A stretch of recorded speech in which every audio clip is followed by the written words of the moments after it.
제가 먼저 이 얘기를 하기 전에 제가 이제 출생의 배경이 조금 있거든요. 네네. 저희 집이 이제 종갓집이고 제 아버지가 큰아들이세요. 네. 큰아들이시고 할아버지 때부터 되게 잘 살으셨어요.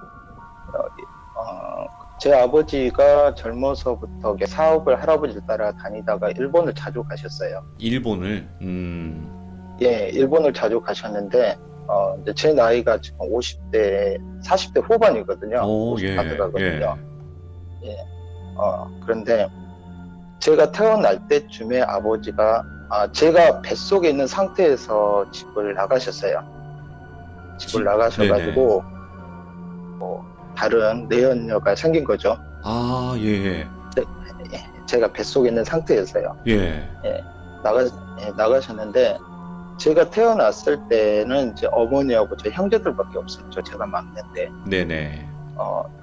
그랬는데 저희 집안을 저희 할아버지께서 저희 시골에 좋은 산에다가 절을 하나 주셔가지고 어떤 스님이 거기에 이제 계셨는데 네. 저희 집안일은 항상 잘 돌봐주시는 스님이세요. 네네. 지금 돌아가셨는데 그 스님이 제가 태어나자마자 그랬대요. 오셔가지고 이 아이는 아들이지만 딸로 출생 신고를 해라.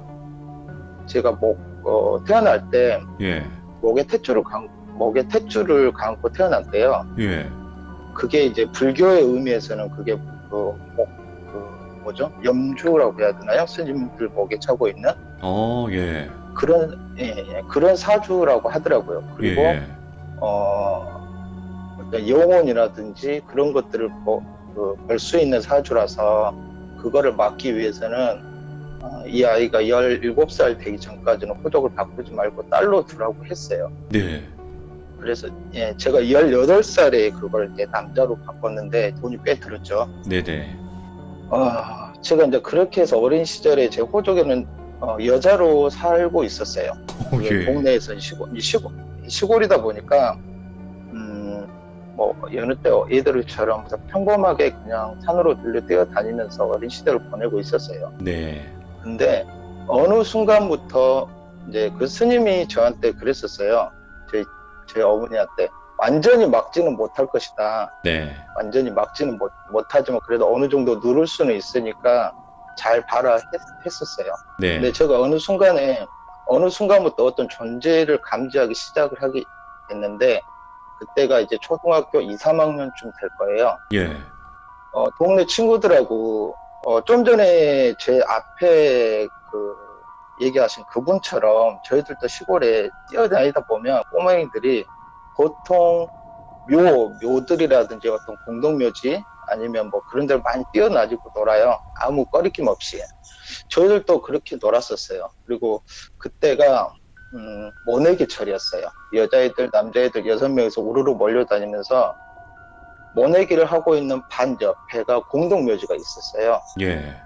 근데 거기에서 보면 산딸기가 들에도 많이 있지만 유난히 그곳의 산딸기가 탐스럽고 컸어요.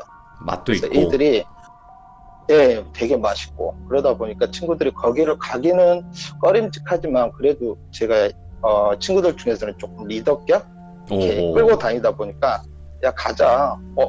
엄마 아빠 너네 엄마 아빠 저 앞에서 뭐 모내기 하는데 뭐가 무서워 그러면 다 따라가는 거예요. 따라가서 그날은 해도 좋고 정말 구름 한 점 없고 정말 좋았어요. 네. 좋아가지고 딸기를 애들이 다 땄어요. 손에 한 움큼씩 따서 한 곳에 다 모으는 겁니다. 네. 모아서 이렇게 나누는 거예요. 조금씩 나눠서 먹고 나누려고 6명이 둥그렇게 앉았어요. 어느 묘 앞에서. 예. 그런데 그날 느낌이 이상했던 게 뭐냐면 6명이 아니고 우리 친구들이 더 있다는 느낌을 저는 받았어요. 오, 예.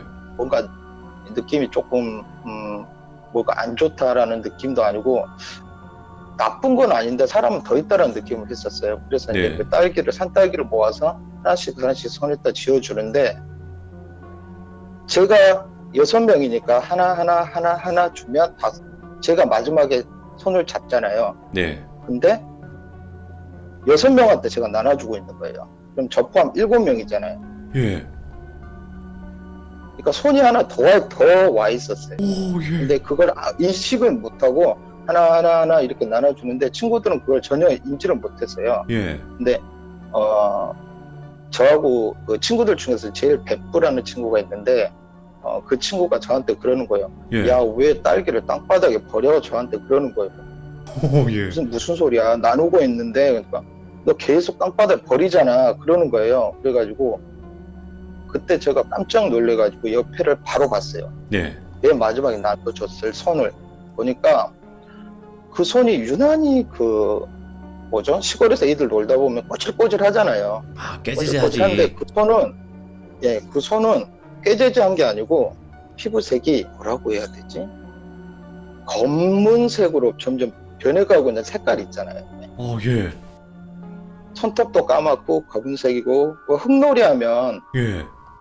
그런 것처럼 피부 전체가 다 그랬어요. 그래서 고개를 둘러보니까 한 11살, 2살 정도 돼 보이는 여자애가 단발 머리를 하고 눈, 코, 입은 힘이 있어요. 예. 근데 다른 애들은 안 보였던 거예요. 저만 그게 보였던 거죠. 그래서 그 자리에서 오줌을 싸버렸어요. 꼬맹이. 와. 이제 처음 제가 어떤 존재를 느낄 때가 그때였거든요. 네네네. 그러면서 제가 오줌을 싸버리니까 이들이 놀릴 거 아니에요. 너 왜 그래 그러면서. 근데 제가 그랬어요. 야, 그냥 딸기 다 버려. 일어나. 그랬어요. 근데 그 애가 사라졌어요. 갑자기. 예. 그 말을 하고 있는데 근데 뒤를 돌아보기 싫은 거예요. 뒤를 돌아보면 뭔가 일어날 것 같아서 친구들한테 그냥 야, 다 손잡아. 내가 뛰라면 뛰어야 돼. 그러니까 애들이 벙치죠. 그치. 왜 그러나. 막 뛰었어요. 예, 저 멀리서 엄마 아빠 모내게 하는 모습이 보인다. 막 뛰었어요. 예. 막 뛰었는데 막 뛰다가 제가 돌부리에 저만 넘어지고 애들은 다 앞으로 뛰어갔어요. 예. 그냥 애들은 아무것도 모르고 뛰어갔는데 돌부리에 넘어지면서 뒤를 돌아봤는데 묘에 묘들이 그곳에 1000개 정도의 묘? 이거 6.25 때 예. 뭐 이렇게 죽으신 분들 아니면 뭐 그러신 분들의 묘가 뭐 관리도 안 되고 엄청 많아요. 근데 그 묘마다 사람이 서 있는데 어떤 아저씨도 있고 뭐 꼬맹이도 있고 서 있는 거예요. 예. 그때 제가 그 자리에서 기절을 해버렸어요. 예. 그 자리에서 기절을 하고 눈을 뜨니까 이제 초저녁이고 이제 어머니가 저를 데리고 와서 마루에 눕혀놓고 너 왜 그러냐고 하면서 깨웠어요. 그랬는데 네네. 제가 그때 한 3일 정도 말을 못했어요.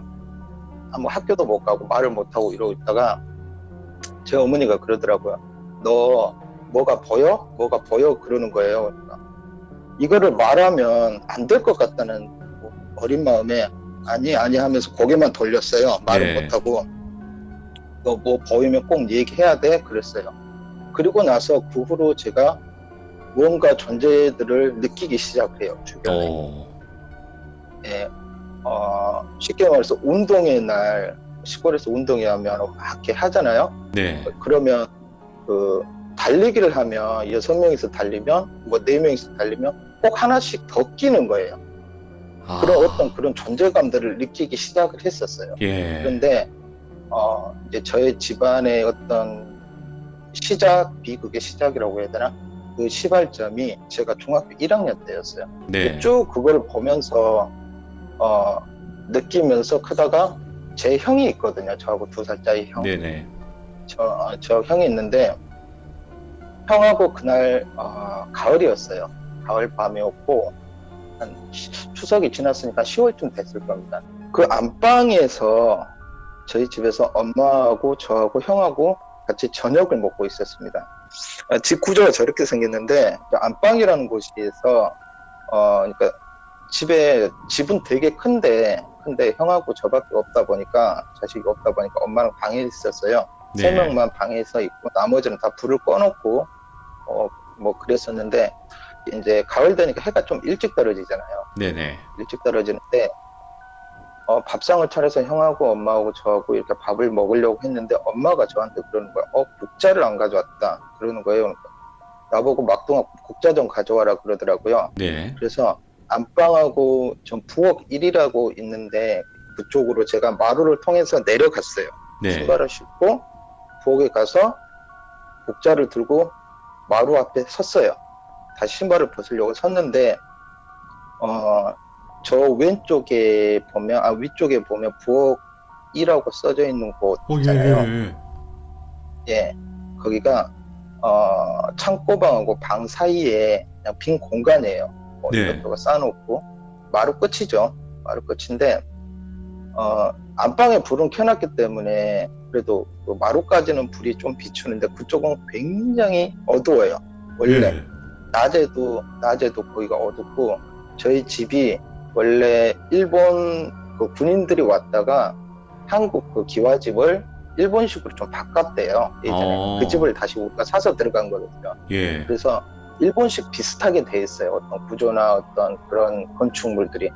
근데 그 앞에 뭐가 검은 그림자 모습이 어떤 사람 형태가 서 있는 거예요.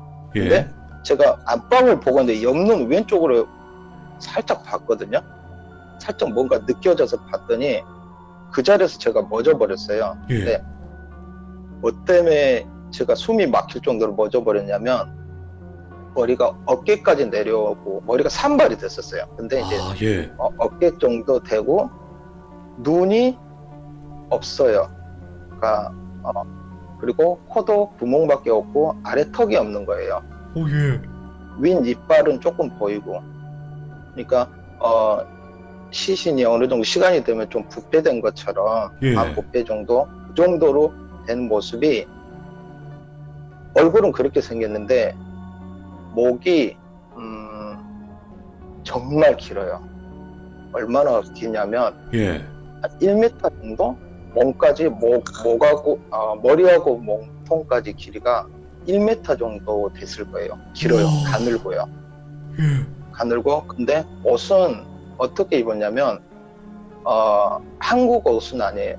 우리나라 사람들의 옷은 아니고 일본식 옷인데 예. 일상생활복처럼 생긴 옷이에요. 제가 그걸 그림을 못 그려서 대충 원피스처럼 그렸는데 네네. 그런 옷이고 손끝, 그러니까 손, 팔목, 발끝 이런 부분들이 희미하게 보이더라고요. 이렇게 떨어져 예. 나간 것처럼 그렇게 보이면서 저를 응시하고 있다는 느낌이 들었어요. 네. 그 찰나에 잠깐 한 몇 초 사이에 그러면서 고개를 들어서 정확하게 봤어요. 제가 정확하게 딱 보는데 저를 이렇게 쳐다보는데 왼쪽 오른쪽으로 갔다 그러니까 어제 매달려 있는 사람처럼 조금씩 좀 흔들리는 식으로 저를 쳐다보더라고요. 예. 그런데 그 뒤에 이 존재 뒤에 검은 그림자들이 한 5-6개 정도 그림자들이 있었어요.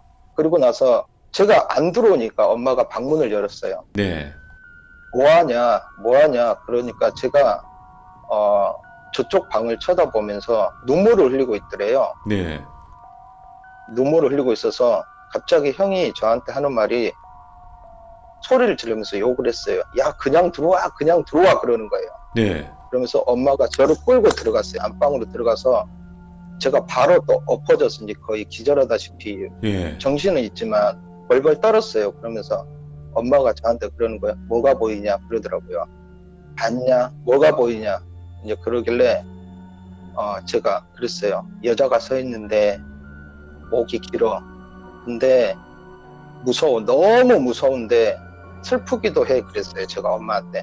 소름 너무 돋아. 예. 불쌍해 보이기도 하고 슬프기도 해 그랬더니 형이 그러는 거예요. 형이 이제 저보다 2살 많지만 네. 형이 몸이 되게 약했어요.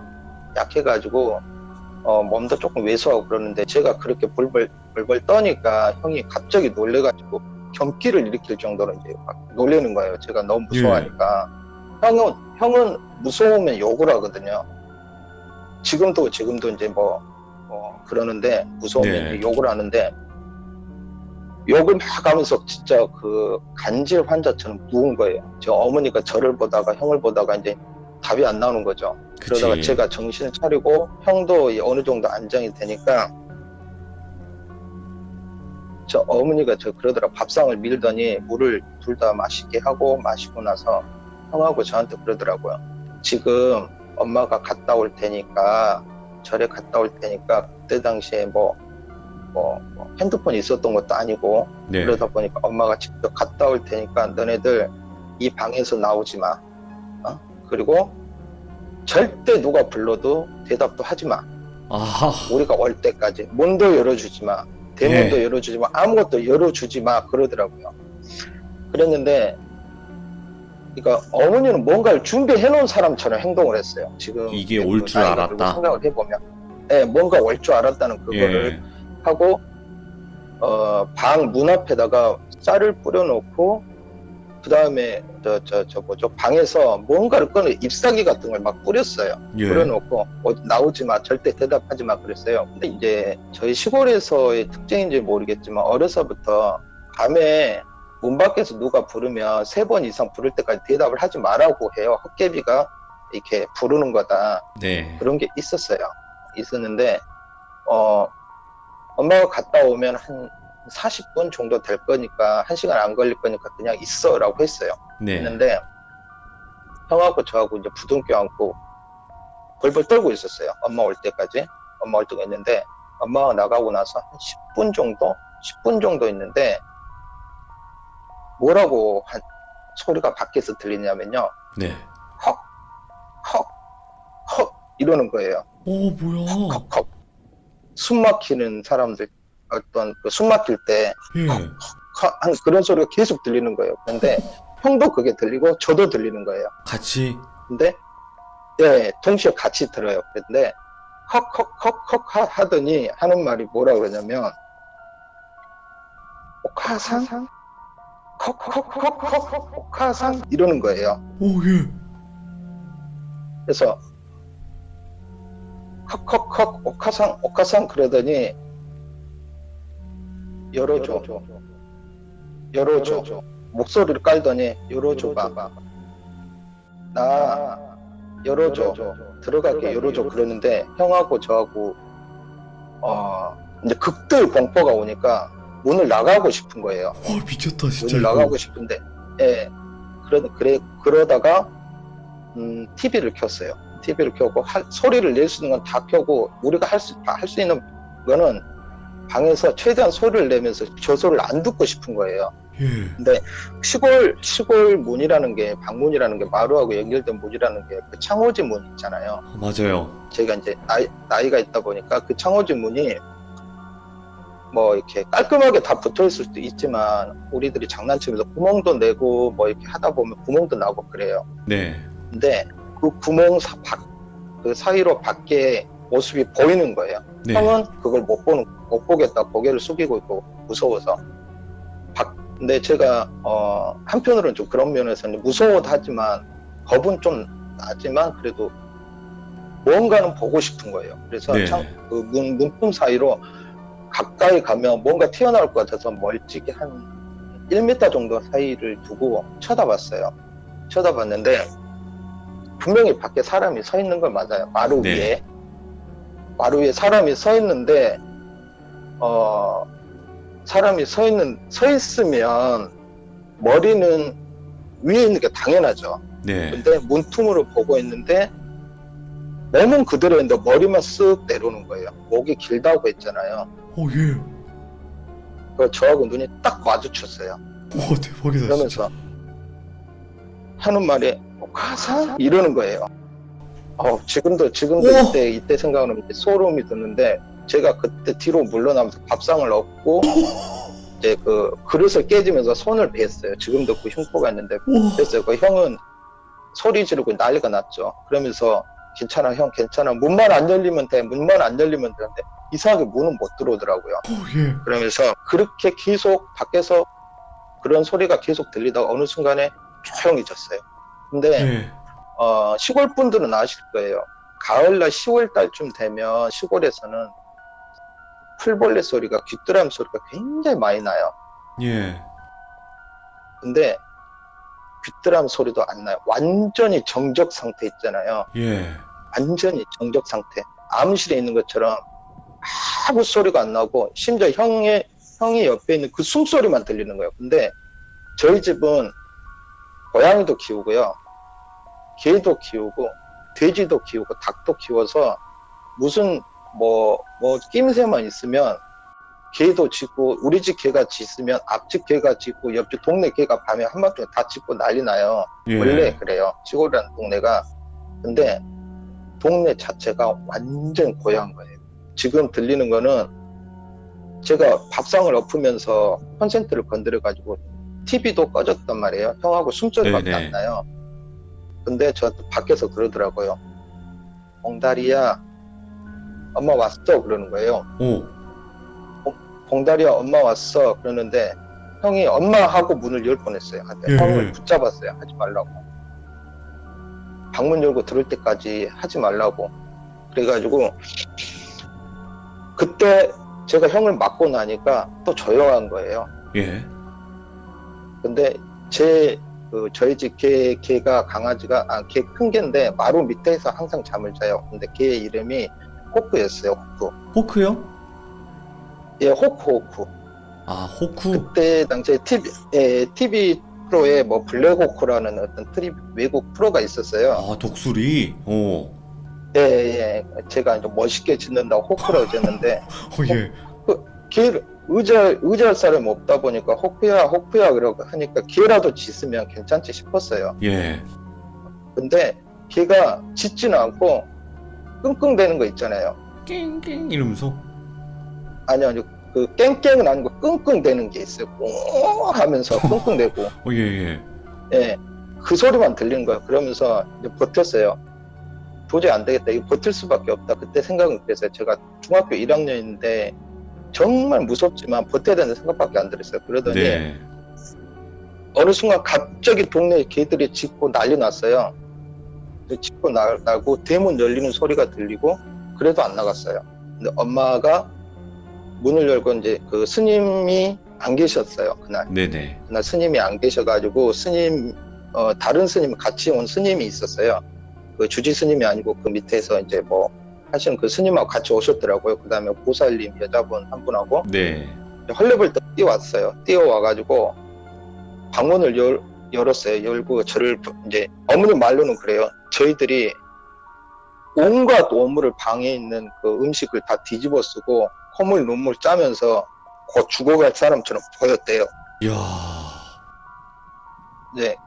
그랬는데 오시더니 하는 말씀이 스님이 그 말 하더라고요. 이제 얘기를 해야 될 거 아니냐 얘기를 하더라고요. 근데 제가 엄마한테 물어봤어요. 엄마 얘기를 해. 뭔데? 그러는데 아직은 아니라고 얘기를 하더라고요. 저희들이 삐뚤어질까봐 엇나갈까봐 엄마는 그 얘기를 못하고 있었던 거예요. 그러면 스님 오실 때까지 며칠간은 내가 이 집에다가 방진을 그냥 그때 기억 그대로 말씀드릴게요. 조금의 왜곡이 됐는지 모르겠지만 거의 20년이 훨씬 넘은 이야기라서 방진을 해놓을 테니까 큰 스님 오실 때까지만 어떻게 버텨보시라고 저한테 우리 어머니한테 얘기를 하더라고요. 그랬는데 스님이 연부를 외고 해가지고 우리 집 동서남북에다가 부족 같은 거를 땅에 묻으시고 소금 그다음에 이렇게 무슨 풀인지는 모르겠어요 지금은요. 그때 그거를 해서 며칠은 괜찮을 거다. 이 집은 못 들어올 거다. 그 말만 했어요. 그리고 어머니한테 그랬어요. 할아버지 사진 치우세요. 그리고 그 말을 하더라고요. 그게 무슨 말이냐고 물어봤더니 예전에 시골 가면 시골 친척집이나 할머니 할아버지 때 보면은 쭉 벽에 걸려 있잖아요. 할아버지 할머니 사진 돌아가신 맞아요. 영정사진 사진들. 예, 옛날 사진들 막 흑백도 있고 막 그럴 거예요. 근데 할아버지 사진만 치우라는 거예요. 할아버지 사진만. 할머니 사진은 괜찮지만 할아버지 사진만 치우는데 그걸 나중에 이제 알게 됐는데 우리 집안의 비극의 시작이 할아버지와 아버지와 그 다음에 아버지의 내연녀의 시작이었어요. 이제 비밀의 시작이구나. 할아버지를 이제 치우시라고 그런 거죠. 그리고 나서 집 밖을 못 나가겠어요. 그래서 학교도 못 가고 그다음에 어머니가 학교 가서 얘기를 하고 애들 아파서 못 간다 얘기를 했어요. 그리고 나서 큰 스님 올 때까지 이제 기다리는데 네. 3일째 되는 반에 화장실이 너무 급한 거예요. 아, 근데 하필 그날 어머니가 요강이라고 그러죠. 요강을 안 가져오신 거예요. 너무나 화장실이 급한 거예요. 미치겠는 거예요. 근데 나가면 안 될 것 같은데 나가야겠다 생각을 했어요. 네. 그래서 형을 깨웠어요. 형, 나 화장실, 빨리 같이 가. 그랬더니 형이 알겠어. 잠깐만 기다려 하면서 또 자는 거예요. 그래서 계속 깨웠어요. 그랬더니 예. 엄마한테 깨웠어요. 엄마, 나 화장실. 그러니까 그래, 그럼 마당에 또 싸라 그러는 거예요. 마루에 서서. 예. 안방에서 문을 열어놓을 테니까 보고 있을 테니까 싸라 그러는 거예요. 알겠어. 그랬어요. 그리고 나서 그래도 무서우니까 형, 그래도 같이 가자. 마루까지만 같이 가자. 그러니까 형이 눈을 비비면서 부시시하고 나왔어요. 네. 그래서 마루에서 싸려고 했는데 아무래도 그건 문도 열어놨고 그다음에 형도 따라오니까 그건 아닌 것 같아요. 그래서 마당을 지나서 지금 왼쪽에 보면 감나무라고 텃밭이라고 돼 있는 데 있죠. 아, 예. 예, 거기까지 갔어요. 거기까지 가서 텃밭에 오줌을 싸고 형도 같이 싸겠다고 싸고 있었어요. 싸고 있었는데 A라는 부분이라는 부분, 저 담벼락이요. 저희 그 담이 굉장히 높아요. 예. 지금 한 2m 높. 사람이 다니면 안 보이거든요, 절대. 높네요. 예. 예, 높고 그런데 꼬맹이들 둘이 서서 앞에를 보면서 쉬를 하니까 그 담이 보일 거 아닙니까? 아, 담이 예. 보이는데 담 위에 누가 앉아 있는 거예요. 담 위에. 예. 담 위에 뭐가 앉아 있는데 시골에서는 옆에 닭 축사도 있고 그러니까 이 살팽이라고 그러죠. 삭팽이들이 삭이라고 그러는데 걔네들이 닭을 물고 도망가다가 뭐 지붕 위에도 있고 그러면 그거 보면 굉장히 무서워요. 그럴 수 있죠. 피 흘리고 있고 닭 피 흘리고. 예, 저는 당연히 살쾡이나 어떤 뭐 쪽제비 그런 건 줄 알았어요. 네. 형도 당연히 그랬겠죠. 근데 형이 먼저 시를 하고 돌아섰어요. 근데 제 눈하고 그 올라 앉아 있는 거하고 눈이 딱 마주쳤는데 그 마주치는 순간 제가 그대로 자크도 못 올리고 그대로 있었어요. 예. 왜 그랬냐면 며칠 전 만에 봤던 그 연가나 그 존재가 아니고 7살, 8살 정도 되는 기집애. 기집애라고 얘기하면 안 되는데 여자 자, 아이가 여자아이. 오케이. 우리를 보고 앉아있는 게 아니고 앞집을 보고 앉아있는 거예요. 예. 그리고 고개만 저를 돌려서 이렇게 보고 있더라고요. 예. 근데 며칠 전에 봤던 그 귀신 연가는 얼굴이 이렇게 안 좋았잖아요. 근데 그치. 이 아이는 안 좋다기보다는 좀 어둡기는 했지만 네. 그런 쳐다보고 있는데 무서우면서도 쟤는 뭐지? 한편으로 좀 궁금하다. 그래서 제가 그랬어요. 너 뭐야? 야, 너 뭐야? 말 안 하면 돌 던진다? 제가 그랬어요. 그러니까 걔가 하는 말이 옥하산 그러는 거예요. 또. 옥하산? 저한테.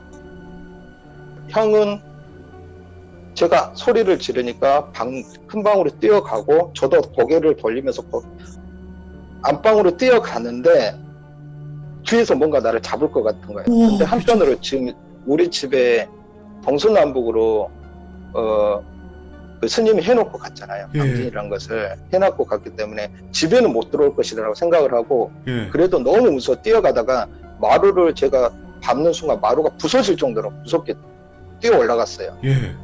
그리고 살이 다 까이고 엄마를 또 깨웠어요. 담 위에 뭐 있다고. 그랬더니 엄마가 하는 말이 엄마는 우리가 나가는 순간 졸아버린 거예요. 피곤해서. 예. 그랬는데 엄마가 하는 말이 보지 말라고 문을 닫았어요. 그리고 나서 큰 스님이 4일째 되는 날 오셨어요. 오셔가지고 얘기를 했죠. 얘기를 해가지고 이 상태로는 안 된다. 네. 상태로는 안 된다 해서 큰애는 괜찮다. 큰애는 괜찮은데 막내는 이거를 더 눌러야 되니까 우리가 올려 보냅시다 하는 게 뭐냐면 저를 데리고 가겠대요. 예. 절로. 학교도 절에서 다니고 멀지 않으니까 학교하고도 제 집하고도 멀지도 않고 절하고도 멀지가 않으니까 그래야 된다. 그래야지 얘 살 수 있다. 그러는 거예요. 그래서 네. 제가 영안이 있는 건 아니에요. 스님도 그래요. 저는 영안이 있는 게 아니고 제 사주 자체가 그런 걸 많이 보고 느끼는 사주라고 하더라고요. 탈 수밖에 없는 그런 그래서 사주. 예, 예. 그 다음날 제가 짐을 싸서 절로 올라갑니다. 절로 올라가서 2년을 제가 거기서 살아요. 절에서요? 2년을. 예. 그리고 2년을 넘고 그 다음에 중학교 졸업할 때 절에서 나왔어요. 네. 나와서 집에서 이사를 하자, 이 집을 이사하자 어쩌자 했는데 여자 혼자 자식들 키우는데 아버지는 그때도 안 계셨습니다. 집에. 네네. 저는 그때까지도 아버지 얼굴 한 번도 본 적이 없었어요. 형도 봤겠지만 어린 나이에 몇 살 때 봤어요. 2살 차이니까 아기 때 네. 봤으면 기억을 못 하겠죠. 그랬는데 아버지는 오셨대요. 저희들이 클 때 밤에 왔다가 새벽에 가버리고 잘 때 왜 그랬냐면 동네 사람들이 이제 시골이다 보니까 소문이 이미 나 있잖아요. 그치. 소문이 나 있다 보니까 그게 싫어서 이제 그랬다고 새벽에 왔다 새벽에 가버리고 하셨다 하더라고요. 그리고 나서 저희들이 이제 형은 고등학생이 되고 저는 중학생이 되고 그 다음에 형은 도시로 나가버렸어요. 네. 고등학교 때 보냈어요. 그리고 저는 이제 시골에서 저도 이제 고등학교를 가야 되는 상황인데 스님이 저한테 하는 말이 그러더라고요. 네. 이제 네가 여자로 돼 있는 호적을 바꿔야 되고 너도 이제 학교를 가야 되고 고등학교를 가야 되니까 바꾸자라고 하다 보니까 바꾸기가 싫더라고요. 지금 당장은. 네. 그래서 내가 고등학교 때 가서 바꾸겠다. 이거 문제 되지 않지 않냐. 뭐 군대도 아니고 뭐 다른 것도 아닌데 호적이 여자로 돼 있는 건데 네. 그렇게 해서 그걸 넘겼어요. 그리고 나서 그 비극의 시작의 얘기를 듣게 되는 거죠. 오. 제가 어머니한테 이제 저도 이제 고등학교를 가니까 얘기를 해달라. 네네. 어머니한테 이제 얘기를 들었던 게 뭐냐면 저희 집안이 이제 잘 살고 했을 때 아버지가 사업을 하고 일본으로 왔다 갔다 하면서 사업을 했을 때 할아버지하고 네. 어머니가 시집을 와서 부잣집으로 시집 와서 이제 맏며느리로 종갓집 맏며느리로 고생하고 있었는데 아버지가 이제 어떤 일본을 다니면서 어떤 여자를 알게 된 거죠. 네. 여자를 알게 됐는데 그 여자분하고 일본 여자분하고 썸씽이 있다 보니까 그 여자를 데리고 한국으로 왔대요. 한국으로 그 일본 와서 여자를. 네, 일본 예. 여자를요. 일본 여자도 따라오고요. 그랬는데 할아버지가 이제 그 꼬라지를 못 본 거죠. 이건 아니다 하면서 이제 난리를 쳤고 할아버지는 굉장히 강직한 성품을 가지셨대요. 네. 그랬는데 아들이 그래버리니까 너무 속상하셔가지고 잘못된 선택을 하신 거예요. 할아버지께서? 할아버지가. 예. 예. 제가 태어나기 전에 잘못된 선택을 해서 할아버지가 돌아가십니다. 예. 그리고 나서 아버지가 돌아가시니까 아들로서 어쩌겠어요. 제 아버지는 이제 혼란스러울 거 아니에요. 그래서 그쵸. 모든 걸 이제 다 접고 집으로 다시 돌아와야겠다 하면서 돌아오는 과정에 내연녀가 잡겠죠. 당연히. 그쵸. 가지 말라고. 일본에서 한국 꼭 안, 너 일본 돌아가라 했다고 하더라고요. 그랬는데 네. 싫다 이러고 옥신각신하다가 그래도 나는 가겠다 해가지고 집에 들어오신 거죠. 네. 집에 가겠다 해가지고 헤어지고 오신 거예요. 근데 헤어지고 나서 며칠 있다 그 여자가 찾아왔대요. 집에를. 엄마 말은 그래요. 네네. 찾아왔는데 뭐 한국 사람이면 어떻게 뭐 설득이라도 하고 뭐 가라 이렇게 뭐 싸우기라도 할 건데 네. 이 여자가 한국에 온 지 얼마 안 되다 보니까 몇 년 안 되다 보니까 언어 소통 문제도 안 되고 그러다 보니까 그냥 밥만 먹여서 보냈대요. 네. 밥만 그냥 가라고 보냈대요. 그랬는데 엄마도 밉죠. 아빠가 되게 밉지만 자식들 위해서 어쩔 수 없이 옛날 분들은 좀 그런 게 아이고, 있다 보니까 맞아. 받아들였나 봐요. 예, 받아들였는데 그 여자 내연녀가 가서 사라져요. 예. 행방불명 거죠. 행방불명이 됐는데 나중에 알고 보니까 그분이 저희 할아버지 돌아가신 할아버지 선산 예. 그 산 근처에서 또 잘못된 선택을 하신 거예요. 대박이다. 예. 그런 거예요. 그러다 보니까 그러니까 제가 태어나기 전에 일들이에요, 다들. 다 예. 제가 태어나기 전에 일들이다 보니까 이걸 내가 뭐 따질 수도 없고 어쩔 수도 없고 아버지를 얼굴을 봤어요. 미워를 하든 뭐 어쩌든 그럴 거 아닙니까. 근데 네. 미움도 없었고 그냥 나는 엄마밖에 없었죠. 형하고 엄마밖에 없었는데 그런 상태였는데 그러면 그 여자 귀신 꼬맹이는 뭐냐 그랬더니 이 여자가 일본에서 넘어오기 전에 키우던 딸이래요. 근데 죽었대요. 예. 어떤 일 때문에 죽었는데 이 여자가 한국에 와버리니까 얘를 해년마다 제사를 어떤 뭐 이런 걸 못 해줬을 거 아닙니까? 한국에서 제사 일본도 그런 풍습이 있을 건데 어떤 그걸 못 챙기다 보니까 스님 말로는 그래요. 엄마 찾아서 그 상인들 사이를 묻어서 한국으로 온 거라고. 이곳까지 온 거야. 묻어서 왔대요. 미쳤다 진짜. 예, 엄마 찾아온 거래요. 예. 엄마 찾아. 그래서 나중에 생각을 해보니까 오카상이란 말이 엄마. 그때는 정확하게 몰랐어요. 엄마라는 말이잖아요. 그쵸. 제가 그 소리를 듣고 고등학교를 갔어요. 이제 그 얘기 모든 사실을 다 알고. 예. 근데 그러면 그 여자든 뭐든 아빠한테 가야지 왜 우리한테 오냐고. 그치. 근데 제가 엄마한테 따져서 스님한테도 그랬어요. 왜 우리 집에 오냐고. 원한이 있으면 아빠한테 하고 모든 거 있으면 아빠한테 가서 따지든지 죽이든지 살리든지 그러지 왜 우리한테 해코지를 하냐 그랬더니 아버지는 그 후로 두 사람이 죽고 난 다음에 절로 들어가 버리셨대요. 예. 그러니까 절로 들어가서 뭐 스님이 된 건 아니지만 그곳에 있다 보니까 이 귀신들이 찾질 못한다는 거예요. 예. 그래서 그 냄새를 찾아서 온 게 우리래요, 아들들. 근데 그 여자분 내연녀가 잘못된 선택을 하기 전에 그 삐뚤빼뚤한 그 글씨로 한국 글씨로 뭐라고 유서를 남기고 나중에 발견됐는데 예. 그 부분은 이모가 얘기를 해줬어요. 예. 이모가. 그러니까 이모 입장에서는 자기 언니 남편의 내연녀니까 욕을 할 거 아니에요. 안 좋게 그쵸. 얘기를 할 거 아니에요. 뭐 그 내연녀가 니들한테 뭐라고 유서를 써고 갔는 줄 아냐? 그러는 거예요. 그래서 뭔데요? 그랬더니 이 집안의 남자들한테 다 들러붙어서 씨를 말려버리겠다고 그 저주의 글을 쓰고 할아버지 산소에 가서 그렇게 가신 거예요. 잘못된 선택을 하신 거예요. 그러면서 돈도 못 모으게 할 것이고 씨도 아들도 못 낳게 할 것이다. 그러니까 니네 집안은 더 이상 아들은 없다. 이런 식으로 씨를 말려버리겠다. 예. 그래서 스님이 형하고 저하고 뒤를 항상 따라다닌대요. 이 여자가. 예. 제가 이제 그걸 무시하고 그냥 살았어요. 이제는. 예. 왜냐?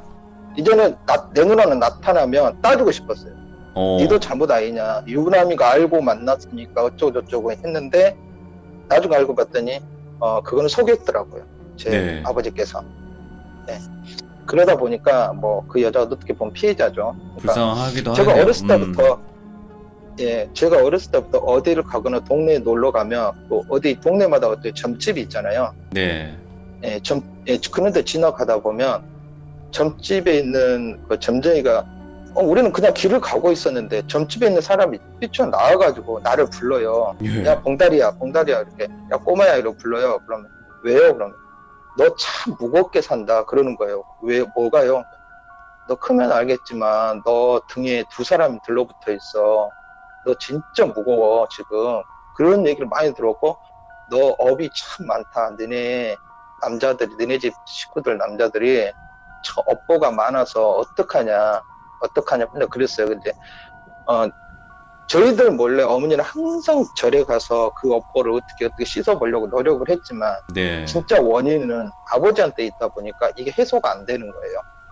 그러다가 이제 스님한테도 얘기해보고 이랬는데 원래 절에서는 무속신앙 자체가 불교하고 원래 그 무당은 우리나라 고려 그 전부터 있었던 우리는 민간신앙이고 불교는 이제 고려 때 들어온 거잖아요. 네네. 그러다 보니까 뭐 살풀이 이런 거는 해줄 수 있지만 굿하고 불교 철학과는 맞지가 않아요. 그래서 네. 저를 굿을 한번 해보면 안 되냐 주위에서 했는데도 스님이 굿은 하지 마라. 안 된다. 저거 못 막는다. 굿에서 못 막는다. 네. 그랬거든요. 그랬는데 너무너무 어머니가 힘드니까 뭐 자식들 위해서 그래도 한번 해보면 안 되냐 하니까 스님이 해보세요. 대신에 문제가 생기면 저를 꼭 부르세요. 이렇게 네네. 얘기를 했었어요. 그래가지고 이 집에서 마지막 그 비극의 씨앗이 다시 하나 시작되는 게 어떤 무당을 섭외를 했는데 예. 그 무당이 저희 동네에서 굉장히 잘 나가는 무당이었어요. 나이가 예. 그때 당시에 70 정도 됐는데 저희 바다가 가깝다 보니까 용왕신을 모시고 있었고 오. 그 무당집 마당에 가서 많이 어렸을 때부터 많이 놀기도 했어요. 예. 그러면서 저한테 맨날 야 봉다리야 너 괜찮냐? 그 소리가 뭐 안 보이냐 이런 소리였는데 저는 제 안부를 묻는 줄 알고 괜찮아요 괜찮으면서 마당에서 놀고 용왕신 보고도 뭐 어쩐다 저쩐다 이들하고 그렇게 놀았던 놀이터죠. 뭐 네네. 동네마다 다 대문을 열어놓고 사니까. 근데 그 잠재 그 무당 분이 이제 무당을 저희들이 이제 섭외를 해가지고 그분이 오셔가지고 네. 일단 뭐 이렇게 본격적인 굿은 아닌데 큰 굿을 해야 되는데 본격적은 아닌데 이제 어떻게 보면 사전 답사 예행 연습 비슷하게 네, 이제 어떻게 보면 테스트를 해보는 거죠. 이 귀신이 얼마나 센지 어쩐지 네. 그걸 해보려고 했는데 무당을 둘을 더 불렀어요. 그러니까 신딸 2명이 오고 그 다음에 여러 명 오고 굉장히 많이 왔었어요. 그래서 동네 사람들은 못 오게 했어요. 하지만 엄마가 들어오지 말라고 했어요. 그리고 형하고 저하고 불러놓고 이제 사전 답사를 해요. 사전 답사를 하는데 이제 막 답사를 하는데 신딸들이 네. 엄마 못하겠어 이러는 거예요. 숨이 막혀서 못하겠다고. 이 냄새 어떡할 거냐고. 그래도 한번 해보자 설득을 해서 하는데 그 신딸들 중에 지금으로 치면 한 30 중반에 40대 후반 정도 되는 분이 키가 굉장히 여자분인데 어깨도 넓고 키가 굉장히 컸어요. 예. 근데 그분이 코피가 나는 게 아니고 그냥 코에서 그냥 피가 콸콸콸 쏟아질 정도로 그냥 나오는 거예요. 와. 그러면서 앞으로 쓰러지더라고요. 그러면서 예. 안 되겠다고 뒤로 이제 물리고 이제 계속 테스트를 하는데 됐다고 알겠다고 그래가지고 옮깁시다 해가지고 날짜를 잡았어요. 뭐 손 없는 날 뭐 예를 해가지고 좋은 네. 날 잡아가지고 날짜를 딱 잡았는데 하필 그날 비가 왔어요. 비가 와서 얘네들 보내야 되니까 뭐 이렇게 준비하고 진짜 음식 많이 엄청 준비했어요. 제 네. 기억으로는 엄청 준비해가지고 집에서 하면 안 된다 해가지고 어디로 갔냐면 그 용왕신 동네에서 이렇게 배 나갈 때 하면 그쪽에서 하면 또 이게 부정 탄다고 그래가지고 갯바위 쪽으로 가가지고 네. 했어요. 굉장히 크게 이제 준비를 하는데 저하고 형하고 앉혀놨는데 형이 하도 괴로우니까 고등학교를 다니면서 교회를 다닌 거예요. 예. 자기는 어떻게 나름대로 그걸 어떻게 자기는 버텨보겠다. 근데 형은 그렇게 많이 보이지가 않아요. 그런 것들이.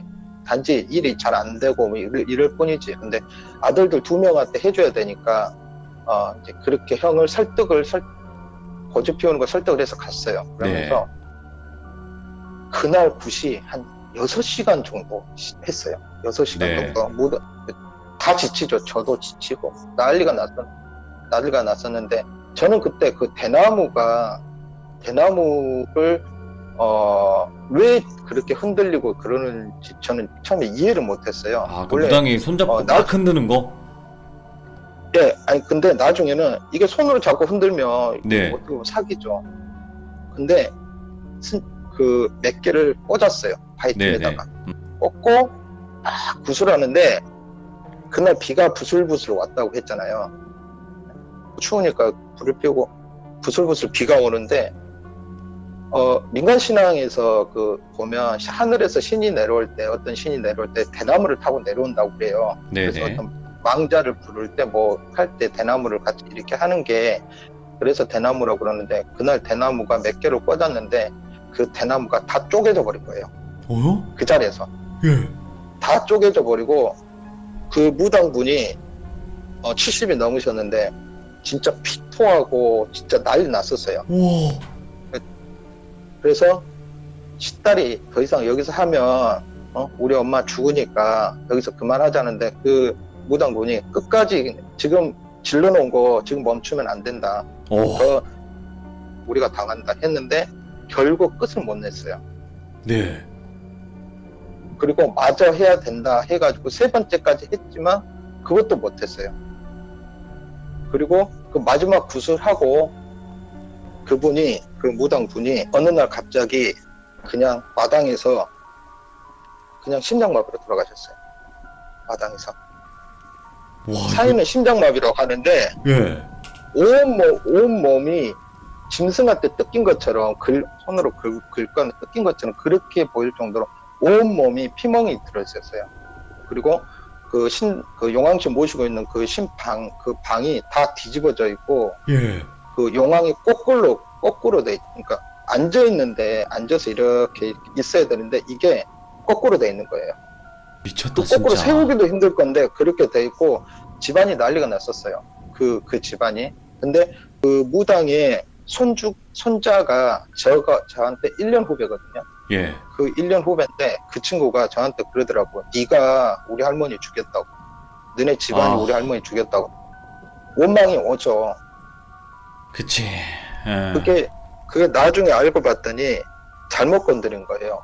네. 이게 붓으로 해결할 수 없는 악귀인데 맞아버릴 거죠. 살을 맞아버렸구나. 외려 되려. 외려 이 사람을 달래거나 아니면 협박을 하거나 어떻게 여기서 떼내보려 했는데 당한 거예요. 네. 당했다고 하더라고요. 주변 사람들이. 네네. 뭐 저는 그걸 어떻게 검증할 수 있는 방법은 없지만 주변 사람들이 그렇게 얘기를 했어요. 그래서 스님이 그렇게 하면 안 된다고 하지 않았냐고. 그치. 이러면 지금 달래야 될 사람한테 칼을 들고 설치고 칼을 집어던지고 폭력을 쓰면 누가 그거를 반항 안 하냐고 그러더라고요. 네. 그러면서 그렇게 그 무당분이 떠나시고 저는 고향에서 그 길로 떠났어요. 고향에서 대박이다. 떠나고 서울로 올라와서 마저 학교를 다니고 이제 대학을 들어갔죠. 네. 대학을 들어가고 제가 94년도에 대학을 합격을 해놓고 대학 등록금을 벌기 위해서 경기도 근방에서 아르바이트를 하고 있었어요. 친구들하고. 네네. 제 고향 친구들 몇 명하고 아르바이트를 하고 있었어요. 그때는 삐삐 세대죠. 그날 이제 토요일이었어요. 그날이 토요일이었는데 그날 친구들은 놀러 나간다고 그랬어요. 네. 놀러 나가야 되는데 나는 그냥 공장에서 아르바이트를 해야 되니까 나는 더 야근해서 난 야근 수당을 받고 싶으니까 너네들 놀러 가 했는데 네가 안 가면 어떡하냐고 해가지고 그냥 늦게까지 일을 했어요. 그러고 네. 나서 10시쯤에 이 기숙사라는 이곳이 좀 외져요. 큰 도로가에서 여기까지 걸어오려면 진짜 가로등 딱 하나밖에 없는 10분 동안 걸어와야 돼요. 네. 걸어와야 되는데 이 집에서 이제 씻고 저희들이 이제 뭐 맥주 한잔 할까 그러면 슈퍼까지 나가려면 한참 걸리는데 그러고 있는데 삐삐가 울리는 거예요. 삐삐가 막 울리길래 이거 뭐지? 이러고 봤는데 친한 친구들 이렇게 삐삐 뒤에 은어가 있어요. 앞에 번호를 찍고 뒤에다가 급하면 188이라고 찍어요. 예. 화났다 빨리 연락해라. 188이 나 화났다. 친구들 뭐 그때 당시 뭐 하네 진짜 빨리 가자. 그러면 연락을 해야 되는데 여기는 공중전화까지 가려면 그때는 이제 삐삐 아신 분들은 알겠지만 공중전화 가서 음성을 확인하려면 가야 되니까 그치. 사장님 집에 전화를 쓸 수가 없으니까 너무 밤이라 그래서 야 얘들 샤워하고 있었어요. 샤워하고 있고 그 중간중간에 여러 가지 이제 일들이 있었지만 일단 건너뛰고 이게 제일 좀 그때 당시에 센 거라서요. 네. 제 친구들은 마저 씻고 있고 야 나 누구한테 연락 온 것 같아. 누군지는 모르지만 누구한테 연락 온 것 같아. 근데 그때 당시 우리가 잘 가던데 신촌에 무슨 나이트가 있어요. 그때 당시에. 네네. 있는데 그 근처 번호인 것 같아요. 그쪽에서 자주 치니까 친구들끼리. 그래서 야, 나 삐삐 좀 확인하고 올게. 그러니까 애들이 샤워실에서 그래 했는데 이 집하고 저 가로등 사이가 한 50m 정도 돼요. 네. 50m 정도 되는데 제가 뭐 3디다스 슬리퍼를 신고 뭐 딸랑딸랑 이제 가고 있었어요. 담배 하나 불고 랄랄라 이러고 가고 있는데 저 가로등 밑에, 그러니까 가로등 어떻게 생겼냐면요, 요즘처럼 큰 그렇게 화려한 가로등이 아니고 전등이 있으면 그걸 감싸고 있어요. 뭐가 네. 이렇게 감싸고 있으면 앞에는 밝지만 바로 밑에는 조금 어두컴컴해요. 네. 뭔가 서 있는 거예요. 근데 이 코너에서는 집이, 이 집 기숙사 여기밖에 없단 말이에요. 근데 저게 뭔가 서 있으면 순간 또 걔구나 아, 라는 생각이 딱 드는 거예요. 예. 걔구나 라는 생각이 딱 들었어요. 그래서 걸었어요. 계속 걸어서 10m 정도 앞에까지 딱 갔어요. 갔는데 제가 그 자리에 서가지고 쳐다봤어요. 예. 그러면서 왜 또 나타나냐고 내가 그랬어요. 왜 또 나타나냐고. 왜 이제 그만 좀 괴롭히라고. 왜 또 나타나냐고 그랬더니 그 생김새가 누구였냐면 처음에 봤던 그 목에 긴 그 모습이요. 목화상? 예, 네. 처음에 엄마 내 연녀 모습. 그때 봤던 그대로 그 모습 그대로인 거예요. 와. 그대로인데 제가 그랬어요. 여기까지 쫓아왔구나 속으로 그랬어요. 예. 아, 나 이제 얘한테 벗어날 수 없는 건가 이 사람한테. 제가 그러고 있는데 느낌이 얘는 나를 협박하러 온 거나 어떤 괴롭히러 온 게 아니고 뭔가 지금 말을 하고 싶은 거예요. 그때가 제가 딱 20살 때거든요. 네. 근데 아버지가 제가 집을 나오고 20살 때 집으로 들어오셨어요. 그때까지도 저는 아버지를 사진으로 봤는데 실물로 본 적이 없었어요. 예, 예. 그래서 그 이제 이 귀신이 저를 이렇게 쳐다보면서 뭔가를 얘기하고 싶은 거예요. 뭔가 네. 그러니까 느낌이 제 저만의 느낌이었는지 모르겠지만 뭔가 저한테 원하는 것 같았어요. 그래서 제가 그랬어요. 어떻게 해줄까? 어떻게 해줘? 나 못해. 아무것도 못해. 해줄 수 아무것도 없어. 그랬더니 말은 안 해요. 네네. 말은 안 하더니 그냥 고개만 왔다 갔다 하니까 그러면서 제가 그랬어요. 가달라고. 그리고 내 앞에 나타나지 말아달라고. 그리고 당신이 원했던 그 남자 시골집에 있으니까 그리 가라고. 그리고 나서 제가 정말 미친놈처럼 뒤돌아서서 집을 향해 뛰었어요. 예. 이제 슬리퍼가 다 날아갔죠. 그러면서 친구들을 불렀어요. 야 하면서 얘들아 하면서 누구야. 그리고 소리를 지르니까 얘들이 창문을 다 열어보면 1층이니까 창문을 열어보면 왜 그랬더니 저거 가르쳐 줬어요. 네. 그러니까 친구들이 창문을 열고 얘들이 놀래가지고 이제 보이는 거예요. 거기에서도 와. 보이는데 웃긴 게 뭐냐면 그 귀신이 왼쪽에 빗으로 오고 제가 써놨는데 깊이가 한 2m 정도, 폭도 굉장히 넓어요. 거기 네. 공사 중이어가지고 아직 뭐 어떤 펜슬도 없고 그러는데 그 옆에 왼쪽이 다 옥수수 밭이에요. 예. 사람이라면 빠져야 정상인데 거기를 그냥 왼쪽으로 싹 그냥 뭐라고 그래야 돼? 그냥 가는 거예요. 공중에 떠서 가듯이. 친구 예. 친구 둘, 저 3명 동시 3명에서 그걸 보게 된 거죠. 그러면서 제가 그랬어요. 진짜 이걸로는 나타나지 않았으면 좋겠다. 네. 제발 그랬는데 제가 그 말 하고 있는 도중에 쓱 가더니 고개를 돌리는 듯한 모습으로 저를 이렇게 쳐다보는 듯하면서 섰어요. 한번 네. 서서 저를 이렇게 쳐다보고 그 자리에서 그냥 좀 가더니 옥수수밭 사이로 사라져 버렸어요. 네. 그리고 나서 그 아르바이트 공장 자리를 다 그만두고 친구들하고 도망을 나왔죠. 도망을 네. 나왔는데 어제 전화 왔던데 생각을 해보니까 어딘가 해가지고 전화를 해보니까 거기는 그냥 가정집이에요. 예. 가정집이고 뭔지는 모르지만 그 가정집에서 전화를 어제 한 적이 없대요. 삐삐를 쳐본 적이 당신들도 모른대요. 오, 대박이다. 그래서 그 삐삐 번호를 다시 한번 받고 다시 몇 번을 전화를 했어요. 예. 진짜 이런 적 없느냐? 없다고. 근데 우리 친구들끼리 쓰는 뒷번호 188이라는 건 우리 친구들만 어떻게 보면 암호인데 거기에서 그래서 너무 어이가 없어가지고 제가 그랬어요. 제가 사연이 있어서 그런데 혹시 그 사장님 아저씨 계세요? 그러니까 있는데 왜 그러냐고요.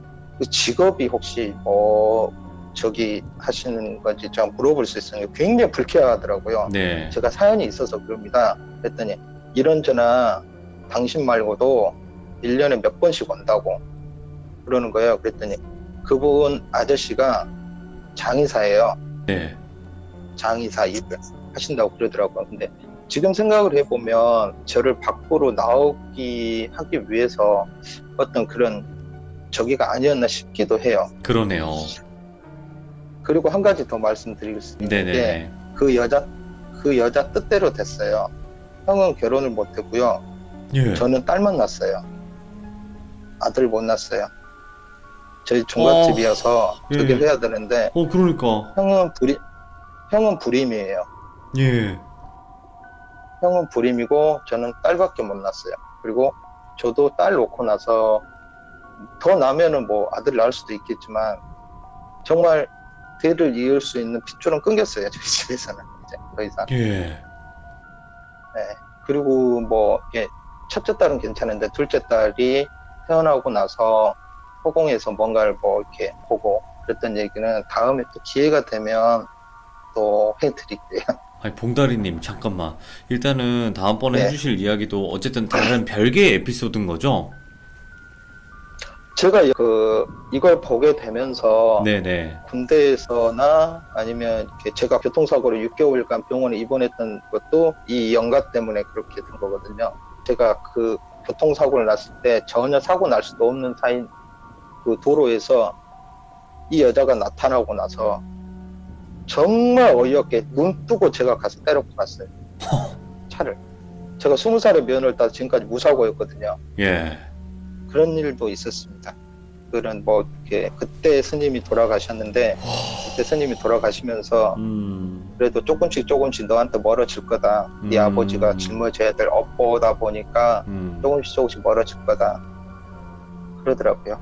그렇게 된 겁니다. 이게 원한이 시작으로 그게 업보가 되는 거겠죠? 예, 제가 그렇게 생각을 해요. 그래서 뭐 마지막으로 제가 하고 싶은 말은 너무 네네. 길어졌는데, 사람이란 게 어차피 어차피 신이 아니기 때문에 죽게 되면 우리도 귀신이 될 수가 있잖아요. 그럼요. 그러다 보니까, 우리가 뭐 부처처럼 예수처럼 살 수는 없지만 누군가의 상처를 주고 그러면서 기뻐할 필요는 없다고 저는 생각을 해요. 본의 아니게 상처를 주거나 받고 살 수밖에 없는 세상이지만 네. 그래도 우리가 나중에 죽어서 돌비님이 아니면 제가 악기가 되지 말라는 법은 없거든요. 그쵸. 네, 그래서 그런 업보를 쌓으면 돌비님이 결혼을 하거나 아니면은 제 자식들한테 갈 수가 있다는 거죠. 제가 그거를 겪었던 것처럼 거기서 끊었어야 되는데 끊지 못하면 또 저희들이 업보를 쌓으면 그 죄값이 또 자식들한테 가고 그럴 것 같아요. 그래서 뭐 돌비님하고 얘기하시다가 댓글 얘기도 하시고 하셨는데 네. 그 쉽게 하는 댓글이나 그런 말들이 남들에게는 죽음의 씨앗이 될 수 있거든요. 악플. 댓글 하나가. 그쵸. 예, 내가 마음이 약해져 있고 내가 심신이 지쳐 있고 정말 귀신을 볼 수 있을 정도로 진짜 몸이 취약해 됐을 때 그 나쁜 말 한마디 몇 마디가 그 사람을 그래 그러면서 그 어떤 시발점이 될 수가 있으니까 그런 부분들을 조금씩 자제하고 살았으면 좋겠어요. 명언입니다. 많은 나이는 아니지만 그런 진짜 생각을 해보네요. 요즘 세상에서는 정말 필요한 말이에요. 왜냐면 그런 것 같아요. 뭐 입으로 하는 말도 업보가 될 수 있겠지만 손으로 쓴다고 해서 그게 말이 아닌 건 아니거든요. 그쵸? 그럼요. 결국 입에서 모든 죄악은 시작이 되니까 그쵸. 예, 조심해야 될 것 같습니다. 일단 오늘 얘기는 진짜 말이 안 나와요. 저는 감히 말씀드릴 수 있지만 진짜 울트라 초특급 슈퍼 레전드예요. 돌비님이 걱정해 주신 것처럼 저도 고민을 했어요. 네. 저희 집안 내력이고 그쵸. 제 아버지 치부를 드러내는 일이고 지금까지 제가 나이가 먹고 결혼을 하고 자식을 키우다 보니까 아버지하고 화해 같은 화해는 했어요. 완전하게 화해를 하지는 않았지만 예. 그래도 부모다 보니까 애증이란 게 있잖아요. 그쵸. 동전의 양면처럼 용서가 안 되는 부분도 있고 용서를